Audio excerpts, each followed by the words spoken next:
ìdí méje tí ó fi jẹ́ pé Kristi nìkan ló lè gbanilà.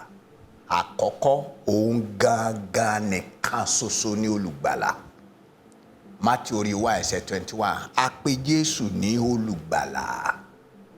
Ìwé mímọ́ pé kò sí ìgbàlà lọ́dọ̀ ẹlòmíràn torí pé kò sí orúkọ kan tá a fi fún èèyàn nínú èèyàn tí a fi gbà wá là bí kò sí orúkọ Jésù. Jésù Kristi nìkan òun lolùgbàlà. Ìkejì, òun nìkan ló wá sáyé tó ń wá ẹlẹ́ṣẹ̀ tó sì ń gba ẹlẹ́ṣẹ̀ là. Lúùkù orí 19 ẹsẹ̀ 9 sí ẹsẹ̀ 10, ó ní ọmọ èèyàn wá láti wá àwọn tó nù kiri àti láti gbà wọ́n là. Jésù Kristi nìkan ló ń wá ẹlẹ́ṣẹ̀ tí yóò gbàlà, òun náà ló sì ń gbà wọ́n là.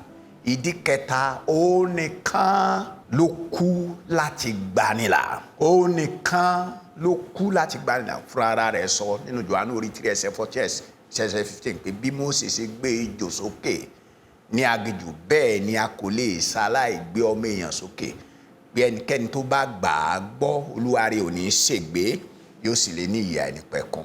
Ìkẹrin, ẹ̀jẹ̀ Jésù Kristi nìkan ló ń wẹ ní mọ́ kúrò nínú ẹ̀ṣẹ̀.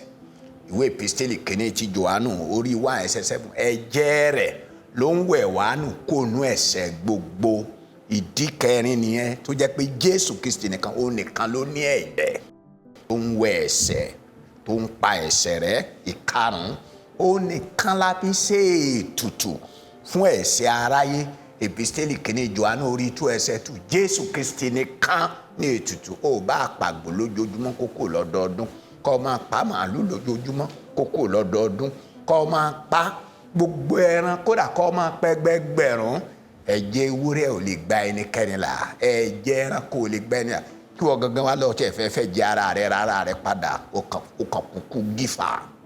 Jésù nìkan òun ló kú, ikú rẹ̀ ló fi ṣètùtù fún ẹ̀ṣẹ̀ gbogbo aráyé. Ìkẹfà, òun nìkan ló ń gbanilà. Ó ti gbanilà lẹ́yìn, ó ń gbanilà lọ́wọ́lọ́wọ́, yóò sì máa gbà wá là títí dé òpin. Ìkeje, Jésù Kristi ni balógun ìgbàlà wa. Jésù Kristi ni balógun ìgbàlà wa.